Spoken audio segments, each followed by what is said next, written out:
orang-orang musyrik, diantaranya yaitu orang Yahudi, orang Nasrani, ini selalu memperdebatkan dengan Nabi tentang apa? Tentang Allah, tentang keesaan Allah, tentang ibadah dengan Allah.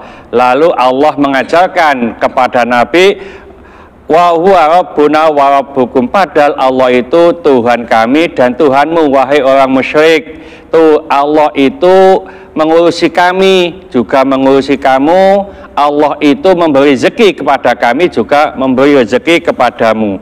Oleh karena itu, walana a'maluna walakum a'malukum, amal ibadah kami untuk kami, amal ibadahmu untuk kamu. Wa nahnu lahu mukhlisun, dan kepada Allah lah kami mengikhlaskan hati, ibadah seluruhnya hanya untuk Allah.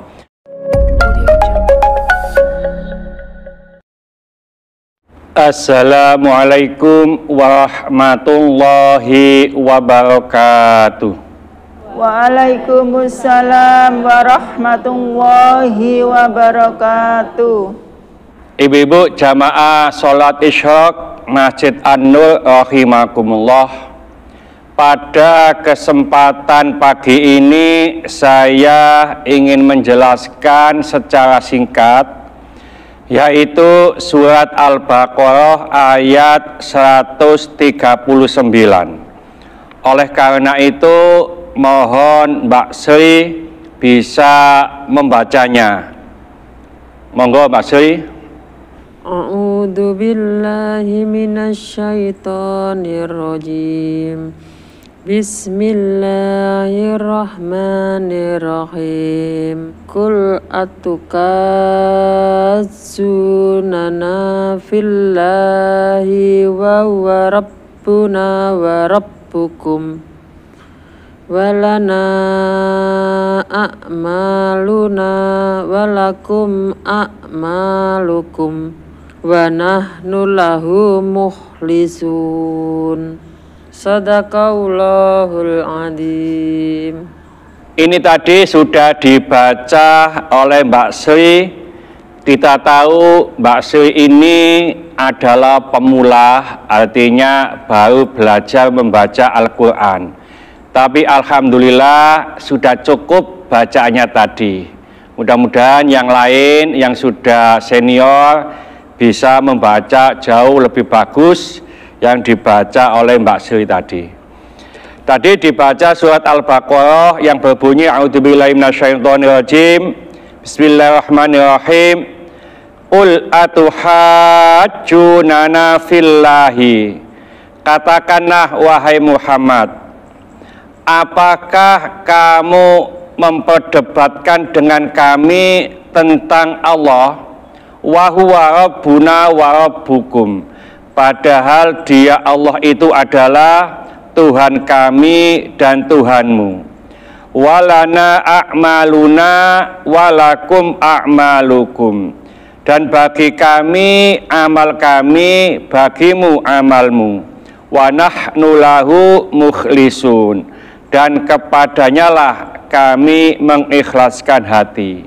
Ini terjemahan surat Al-Baqarah ayat 139. Ibu-ibu sekalian, ayat ini menunjukkan kepada kita bahwa Allah memberikan petunjuk kepada nabinya, yang mana orang-orang musyrik ini selalu membantah dan mendebat apa yang disampaikan oleh Rasulullah Sallallahu Alaihi Wasallam. Oleh karena itu Allah memberikan petunjuk kepada nabinya untuk membantah hujah-hujah orang musyrik, yaitu dengan qul, katakanlah wahai Muhammad, atuhajjunana fillahi, orang musyrik, apakah kamu ingin memperdebatkan dengan kami tentang Allah? Maksudnya bahwa Allah itu diperdebatkan tentang apa? Tentang keesaannya. Allah Maha Esa, tapi orang musyrik ini memperdebatkan. Termasuk harusnya kita semuanya itu taat kepada Allah, melaksanakan perintahnya, menjauhi larangannya, mengikhlaskan hati, mengikhlaskan ibadah kita kepada Allah. Tapi orang musyrik memperdebatkan dengan Nabi, wa huwa rabbuna wa rabbukum. Padahal Allah itu adalah Tuhan kami dan Tuhan kamu. Artinya Allah itu yang mengurusi kami juga mengurusi kamu, memberikan rezeki kepada kami juga memberikan rezeki kepadamu. Jadi Tuhan kami dan Tuhanmu itu satu, yaitu Allah. Kenapa kamu memperdebatkan tentang Allah? Ini yang dimaksud dengan wa huwa rabbuna wa rabbukum. Walana a'maluna walakum a'malukum. Dan bagi kami adalah pekerjaan kami, amal kami, dan bagimu adalah pekerjaanmu. Nah, dalam ayat ini walana a'maluna walakum a'malukum ini juga berkaitan dengan di surat Yunus ayat 41. Ya, ini di halaman 213. Di situ disebutkan a'udzubillahi minasyaitonirrajim. Bismillahirrahmanirrahim. Wa in kadzabuka faqulli amali walakum amalukum. Dan jika mereka mendustai kamu, mendustakan kamu, faqulli maka katakanlah bagiku amalku, walakum amalukum dan bagimu amalmu. Antum bari'una mimma a'malu. Kamu berlepas diri dari apa yang aku kerjakan. Wa ana bari'um mimma ta'malun. Dan aku juga berlepas diri dari apa yang kamu kerjakan. Jadi ayat yang ada di surat Yunus 41 ini juga berkaitan dengan surat Al-Baqarah ayat 39 tadi, bahwasanya kalau Nabi ini didustakan oleh orang-orang musyrik, maka Allah memberikan petunjuk, katakanlah wahai Muhammad, bagiku amalku, bagimu amalmu. Ya, kamu berlepas diri dari apa yang aku kerjakan dan aku juga berlepas diri dari apa yang kamu kerjakan. Artinya apa? Artinya nanti kalau kita bekerja dengan baik, beramal ibadah dengan baik, maka Allah akan memberikan pahala yang baik. Tapi yang dikerjakan oleh orang musyrik, yaitu durhaka kepada Allah, maka dia juga mendapat balasan yang setimpal dari Allah, yaitu murkanya Allah, yaitu nerakanya Allah. Jadi Nabi berlepas diri dari orang musyrik yang masuk neraka. Dan orang musyrik sendiri berlepas diri dari apa yang dikerjakan Nabi dan orang-orang atau umat Islam. Yang mana umat Islam nanti karena yang dikerjakan ini sesuai dengan ridho Allah, maka Allah akan membalasnya dengan baik, yaitu dengan surganya. Lanjutan ayat dari surat Al-Baqarah ayat 39 itu yaitu wa nahnu lahu mukhlisun, dan kepadanya lah kami mengikhlaskan hati. Artinya apa? Kita itu beribadah hanya untuk mencari keridhaan Allah Subhanahu wa ta'ala. Jadi kita berikhlas kepada Allah. Ikhlas itu lawannya adalah riya.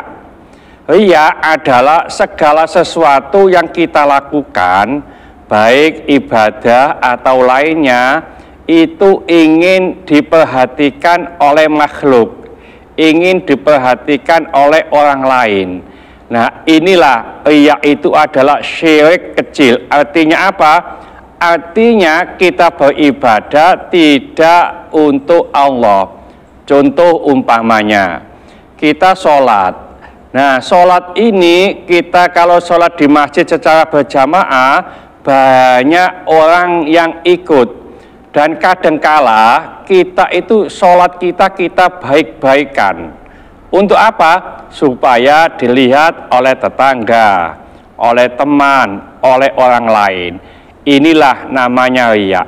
Kalau sudah riya, maka meskipun sholatnya itu sah, artinya sesuai dengan syarat rukun sholat, maka sholatnya tidak perlu mengulangi karena sudah sah.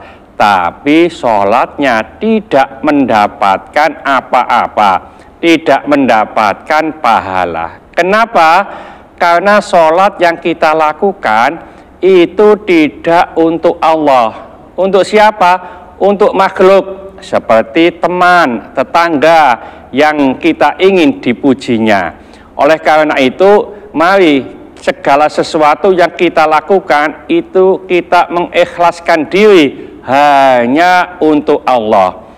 Oleh karena itu, maaf, di mazhab Syafi'i itu setiap perbuatan atau ibadah itu dimulai dengan niat.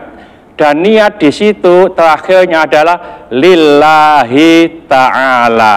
Umpamanya kita puasa, nawaitu shauma ghadin an adai fardhi syahri ramadhana hadisanati fardhol lillahi ta'ala. Semuanya untuk mencari keridhaan Allah Subhanahu wa ta'ala. Jadi di akhir ayat ini kita harusnya beribadah sesuai dengan petunjuk Nabi Muhammad SAW. Juga tidak lupa kita harus mengikhlaskan diri kepada Allah Subhanahu wa ta'ala. Baik itu dilihat oleh makhluk atau tidak, kita tetap untuk beribadah kepada Allah. Contoh umpamanya kita bersedekah. Nah, bersedekah ini tentunya jangan untuk siapa-siapa, hanya untuk Allah. Kalau kita beribadah untuk makhluk, nanti kita di akhirat tidak mendapatkan apa-apa, tidak mendapatkan pahala. Nah, nanti kita tanya, ya Allah, mana pahala amal ibadah saya, sholat saya, sedekah saya? Apa kata Allah? Sudah kamu mendapatkan upahnya. Kapan itu ya Allah? Itu di dunia kamu sudah dibangga-banggakan, dielem oleh orang lain. Oh, Bu Fulanah itu loh orang yang alim, yang biasa ke masjid, yang bersedekah. Itu kamu sudah dapat. Nah, dari saya, kata Allah, tidak dapat apa-apa karena kamu ibadah hanya untuk orang lain. Sebagai kesimpulan, di ayat ini orang-orang musyrik, diantaranya yaitu orang Yahudi, orang Nasrani, ini selalu memperdebatkan dengan Nabi tentang apa? Tentang Allah, tentang keesaan Allah, tentang ibadah dengan Allah. Lalu Allah mengajarkan kepada Nabi, wa huwa rabbuna wa rabbukum, padahal Allah itu Tuhan kami dan Tuhanmu, wahai orang musyrik. Tuh, Allah itu mengurusi kami, juga mengurusi kamu. Allah itu memberi rezeki kepada kami, juga memberi rezeki kepadamu.